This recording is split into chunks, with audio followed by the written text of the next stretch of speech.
Ladies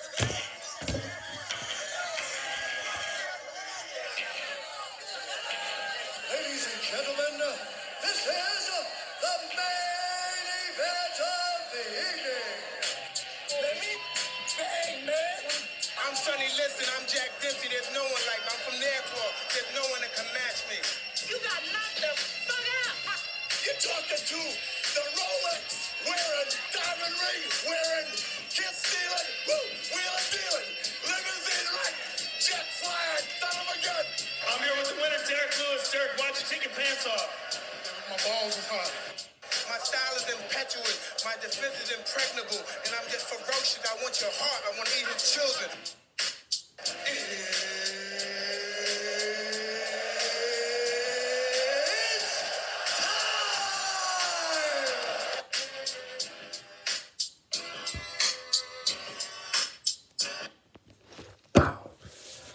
What's up, everybody? Welcome to the No Bros All Manos podcast. I'm your hostess with the mostest, Ryan Phoebus, bringing you all the latest and greatest from inside the combat sports world and alike. Today we're going to talk about a little bit of, let's see, what do we got on the agenda today? I think we're going to do a little Dana White's Contender Series. We're going to do some stuff on UFC 280. Might even touch a little bit about, I think, this Boogeyman in the welterweight division, I guess you could say. And we'll also talk about a little bit of ONE FC. And maybe we'll touch on some USA Wrestling, since the World Champions just happened. But first and foremost, subscribe to the podcast, like the channel, you know the whole deal. And, yeah, let's get it going. So first, let's talk about UFC 281. Featuring your main event is featuring Charles Oliveira and Islam Makhachev. Charles, your uncrowned champ, record of 33-8 on the 11-fight win streak, with his last win being a submission over Justin Gaethje. Charles, he's looking good. And then we got on the other side, we got Islam Makhachev. He is riding a 9-fight win streak, with his last win coming over Bobby Green. Yeah, this fight is going to be exciting, man. I'm really curious to see how this plays out, just based on the BJJ of Charles Oliveira and the wrestling of Islam Makhachev. I think is going to be a very interesting stylistic matchup. We've never seen Charles with this high level of wrestler, and we also have never seen Islam, fairly enough, with this high level of an opponent. He's never fought a guy inside the top 5. And, of course, Charles, as we know, has just defeated Michael Chandler, Dustin Poirier, and now Justin Gaethje all in a row. It's going to be a very interesting stylistic matchup. I know that the one thing that I'm looking for as far as for Islam is to make sure that he is staying in position while staying out of position for Charles Oliveira. So when he's on the ground, he must watch where his limbs are, and he must make Oliveira have only one route to go. Whether that is pushing him forward or exposing the back, it's going to be very interesting to see if Charles is even willing to do these kinds of things. We also have to see if Charles' one weakness shows up, which is he's hittable. As we know, we've seen Charles Oliveira dropped a few times in his past few fights. I mean, Michael Chandler had him on the brink of defeat, maybe 2-3 punches away from defeating him. So it'll be very interesting to see how Charles reacts to the striking of Islam, which is not elite, I think it would be fair to say, but I would definitely also say that his striking is improved and only gotten better. He uses very good kicks.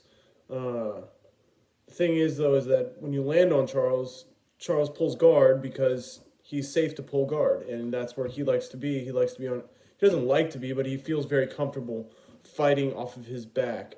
And it'll be very interesting to see. The odds, let's see the odds. Charles right now is a plus 135 and Islam minus 155. man, I'm honestly surprised that Islam is the favorite. I think the odds should probably be flipped in this situation, but yeah, we will see. We will see how this plays out. Now, for Islam, it's also something to think about. You hear this conversation of, well, Michael Chandler just said it the other day that Islam hasn't fought these guys. And I mean, if you go out there and you beat Charles Oliveira, that's about as big a statement as you can make to say that you've beaten the top of the top. Now, if he does it emphatically and submits him, which I think it's the second most likely outcome if Islam is going to win. Yes, I would say second most likely. I think if it doesn't do that, it'll be a decision for Islam. Man, it's honestly hard to even say that would be more likely. Honestly, I would probably say that the most likely victory is honestly a submission by Islam over Charles Oliveira. I think the least likely would be knocking him out, but we shall see. We shall see. Now, what else do we want to talk about? Also on the card, to the next fight, we also have Aljamain Sterling defending his title against TJ Dillashaw. Aljo, the reigning champ, 21-3, coming off of a split decision victory over Petr Yan on which puts him on a 7-fight win streak. TJ Dillashaw, the former champ, coming in at 17-4, coming off of 14 months of injury, with his last win being a split decision over Corey Sandhagen in July of 2021. Question in this fight will be, will Aljo use his improved striking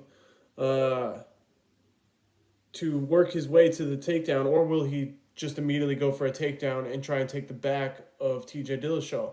Now, TJ, I don't know what we're going to expect. I mean, when we saw him last out with Corey Sandhagen, it was a very, very close fight. Personally, I scored it for Sandhagen, but I wasn't upset. I didn't think it was a big robbery, per se, that TJ Dillashaw got the decision there. But I would say that I thought Sandhagen won that fight. But anyways, TJ Dillashaw, he must use his footwork, his timing, the way he throws strikes from different angles, both right and left-handed. I think that is where he is going to have to be effective in order to win this fight. I would say that it's important, or it's almost necessary for TJ Dillashaw to allow as few takedowns as possible, if any, to win this fight. I just think at this point, Aljamain Sterling, once he gets you down, you're kind of in for a ride, especially if he can get a body triangle on you. You're kind of stuck. Petr Yan, of course, in the last fight, could not get out of the body triangle once it was in there. I mean, once it was in, it was just, yeah, it was all over. It was domination. So, if I had to guess on this fight, I think I'd probably take Aljo by decision. I think TJ is too good on the ground to let himself to be submitted, but I don't think that Aljamain is going to knock him out. I think that Aljo is going to take him down. He's going to take the back, and he's just going to control TJ for the majority of the rounds. And win the fight by decision, cashing on the -165 favorite. And with that, we'll roll into the third fight I want to talk about on UFC 281. Petr Yan taking on Sean O'Malley. What a step up in competition for Sean O'Malley. This could be the fight to answer all those questions that we had of, is Sean as good as we think he could be? Now, your number one contender, Petr Yan, he's coming off of a loss, split decision to Aljo, as we just said. And O'Malley is coming in on his, air quotes, undefeated record of 15-1, coming off that impressive head kick KO of Dominic Cruz. The question in this fight for me is Petr Yan going to be a fast starter? Because traditionally speaking, he is not a fast starter. He usually takes the first round completely off. And yeah, we shall see how that looks.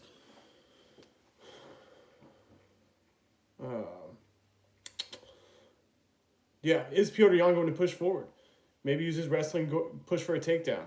We haven't seen much wrestling out of Petr Yan, but we shall see. Now for Sean O'Malley, it's keep the range, strike often, pick your shots, use your varied angles. He has so many different weapons, both kicks, knees, elbows, both hands. He's so versatile with his striking and his movement, his feints. He's going to have to use feints.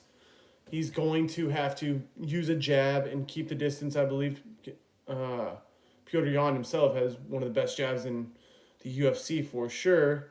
So I think that Petr Yan should use the wrestling if he wants to win this fight, because I think that the versatility of Sean O'Malley could be a problem for Petr Yan.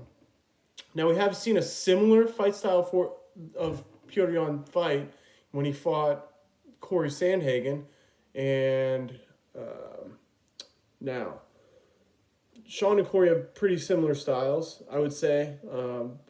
Their striking is dynamic. They both use range very well, both use elbows and the total array of strikes to implement damage on their opponent. Now, the question is, who's going to win?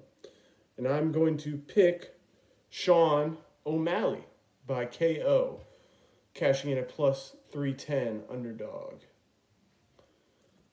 Let's talk a little bit of Dana White's Contender Series. Now, this just happened last night. We saw Bo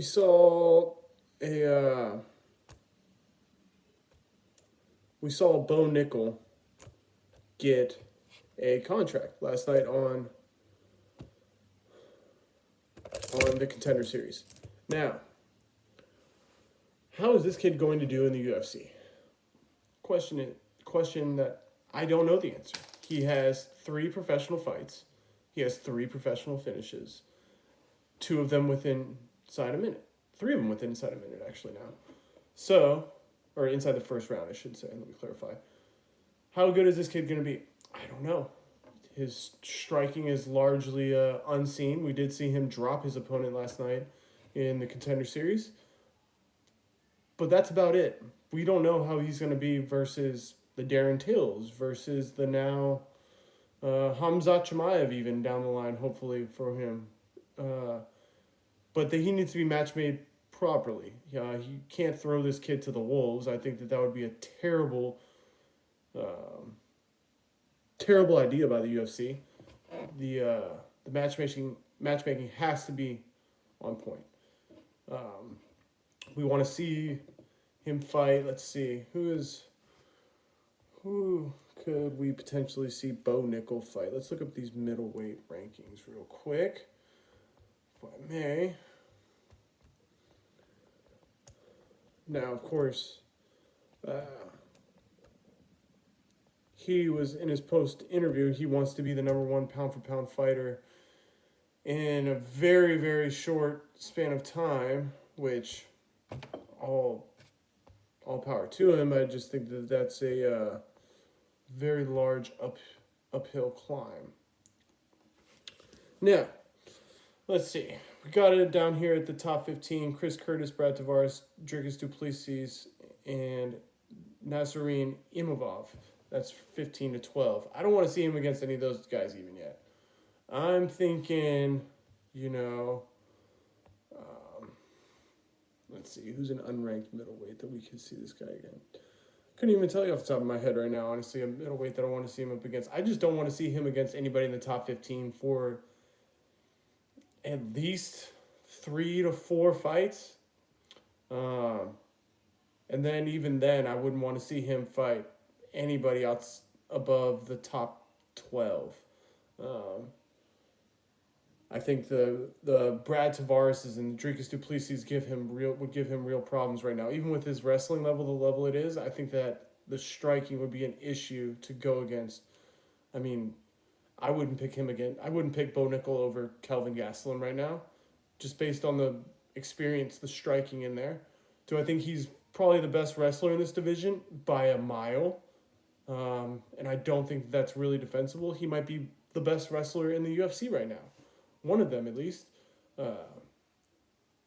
So it'll be interesting. This kid, definitely a blue chip prospect. I remember watching him wrestle in high school when he was here in Texas, wrestling at Allen High School, up just north of Dallas. And then I watched him win all those national championships at Penn State as well.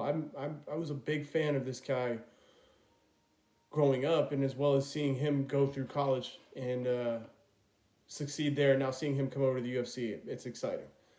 It's exciting. He is a damn good wrestler, and that is not even remotely arguable. All right, the next thing I want to talk about. Let's talk about the USA's wrestling team they just competed in the World Championships in Belgrade, Serbia. Now, the USA dominated in freestyle wrestling, and it was quite impressive to see. Now, there is a small caveat to that. The Russians were not allowed to compete in this competition because of their invasion of Ukraine. But with that being said, the USA was able to crown champions at 74 kilograms, 79 kilograms, 86 kilograms, 97 kilograms on the men's side, and then 68 kilograms and 72 kilograms on the women's side. Man, it was it was impressive to watch. Your first champ I want to talk about, Kyle Dake, getting another championship, becoming a 4-time world champion. This kid, he's just impressive. Controls positions, very, very good in ties, and doesn't make mistakes. I think that's the one thing about Kyle Dake is that makes him so good is that he prevents mistakes by staying so positionally sound. He wrestles very European in the sense of how he controls the ties and controls the positions. But now he uses big strength and loves to throw people. Once he gets on top of you also, you are in for some problems. It was definitely just impressive to watch this kid win another world title. But the guy that stole the show at 79 kilograms, Jordan Burroughs, becoming your winningest wrestler in American history, a 7-time world and Olympic champion now. Wow, the longevity of JB, it is impressive to say the least. It's extraordinary, honestly. Getting up there in age, 7-time world champion now. He had the peaks of, he was on, I believe, a 60-match win streak at one point. And then he had the pitfalls where, his career kind of went up and then dipped, and now it's turning back up. It seems like a late resurgence in his career. And it's frankly impressive. And he is still doing the same JB things that he's been doing. Jordan Burroughs is notoriously good for his blast double. Still pulled it off without issue at this World Championships. Man, hats off to JB, Jordan Burroughs. All I see is gold. Another champion I want to talk about, David Taylor, coming out of Penn State College, now a 2-time world champion, defeating his rival in the finals. And David Taylor just doing David Taylor things. He's very good creating single legs and ankle picks. He wrestles through these low leg attacks, much like his coach, Cael Sanderson, used to. And then once he gets on top, his gut wrench is lethal. He still moves his body like he wrestles folk style, but this is freestyle wrestling to where you don't want to expose your back as much, or you don't want to expose your back, I should say. And he does allow for scrambles to happen that seem sketchy, but he still gets the job done. David Taylor, 2-time world champion. Let's move on to 97 kilograms. Kyle Snyder, just Captain America over here, getting it done. Another world champion. I believe it's 4-time world champion now. I know he's got an Olympic medal in there. What can I say? It's just impressive. Also rounding out on the men's team, we had Thomas Gilman at 57 kilograms getting second. Zane Rutherford getting second. Jaden Cox getting second. And, man, we dominated these world championships. On the women's side, let's start off with Captain Miss America, in my opinion, Tamara Mensah Stock, winning another championship, coming out of Katy, Texas. Watched this one wrestle in high school as well. She was a state champion in high school. It was impressive to see again. I mean, she is a problem for these women and other women in the world. I don't think they can keep up with her speed and strength, because she effortlessly takes these women down sometimes. It was just impressive to watch. Great job to Tamara. Now let's move on to 72 kilograms. Amit Elor becomes the youngest U.S. world champion, I believe, in women's history. Might be men as well. You have to remember how young Henry Cejudo was. I think he was 19 as well. Anyway, she wins the world championships at just 19 years old, and it was impressive to see as well. I'm very proud of her. Happy for her being a 19-year-old. That's insane. We also had another champion I forgot to mention coming off the women's side at 53 kilograms. We had Dominique Parrish winning a championship as well. That was impressive. To round out the medals off the women's side, we also had Sarah Hildebrand in third place, Helen Mary-Louise winning second, Kayla Miracle winning second, Mallory Velte winning second, and we dominated these world championships. It'll be interesting to see if how it looks once the Russians come back, because they have some guys in there. Sudolaev, of course. I would say the main rival of Kyle Snyder is the Boogeyman, just waiting in the wings. Also, let's talk about where are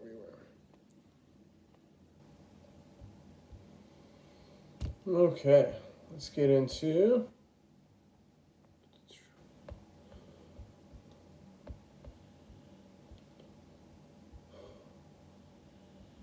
all right. Where else are we? Let's talk about a little 1FC. 1FC coming up has got Tuan Chai versus let me pronounce his name correctly.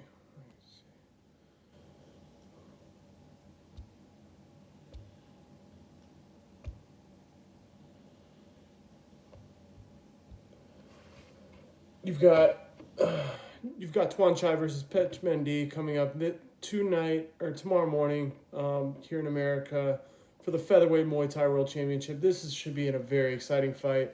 Tuan Chai is, of course, the prodigy, so young, so experienced. Pech Mendy is, of course, another legend of the sport. If you like watching good Muay Thai, straight up striking, 1FC I think is going to be your home for that. Their product, it's very cool to see. I really like their product, how they're putting Muay Thai fights in 4-ounce gloves. They'll have MMA on the same card. They'll have Jiu-Jitsu on the same card. They'll have kickboxing on the same card. It's just, so it leads for a very, very diverse product, as well as the fact that you got these guys that are so young. Most of the time, nobody else really knows about them here in the States, so it's cool to see these guys that are just such high-level strikers compete and succeed in the sport. And I will definitely be watching 161 tomorrow morning. Coming up after that, the day after, on Friday, you've got Amazon Prime 2. This will be at 10 p.m. Eastern on Friday. starting with the main card. What's interesting about this is you have your first flyweight Brazilian Jiu-Jitsu World Championship on this card between Micah Musumeci and Kleber Souza. Mikey, of course, very, very good off of his back. I expect him to probably win this one. Kid's just nasty. Also on the same card, definitely tune in for this fight. Featherweight kickboxing world champion. You've got Super Bond. Man, what a legend this guy is. Of course, you just have to tune in when he watches. His technique is just amazing. It's second to none. Can't miss this fight. This card, like I said, Friday, 10 p.m. It's going to be on Amazon Prime. Definitely check that one out. The last thing I want to get into is I want to just talk about this guy that I think is waiting in the whims of the welterweight division. And I don't know if you guys know this guy.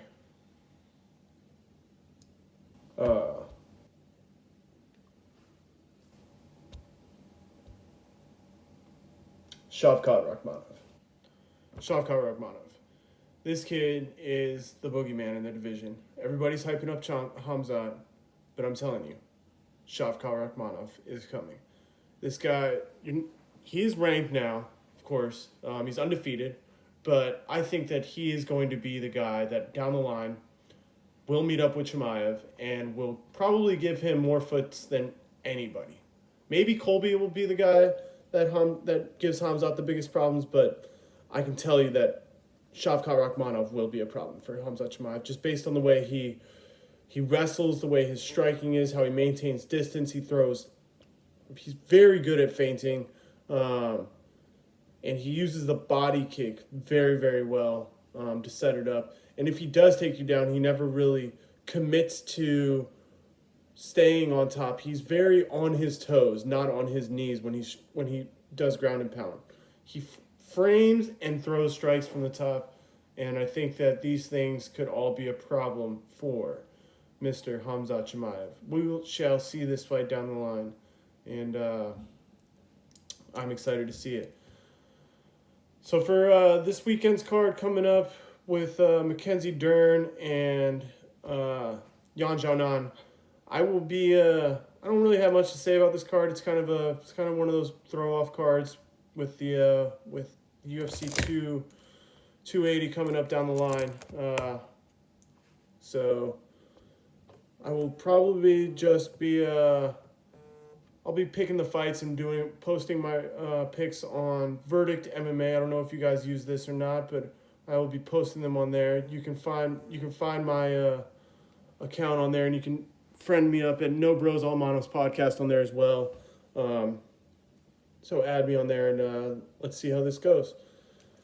Well, that's going to be it for our first episode of All Time. I'm your host with the mostest, Ryan Phoebus, and I'm signing out, and I will catch you guys again. Follow me on Instagram, YouTube, Twitter, No Bros All Manos podcast. Peace.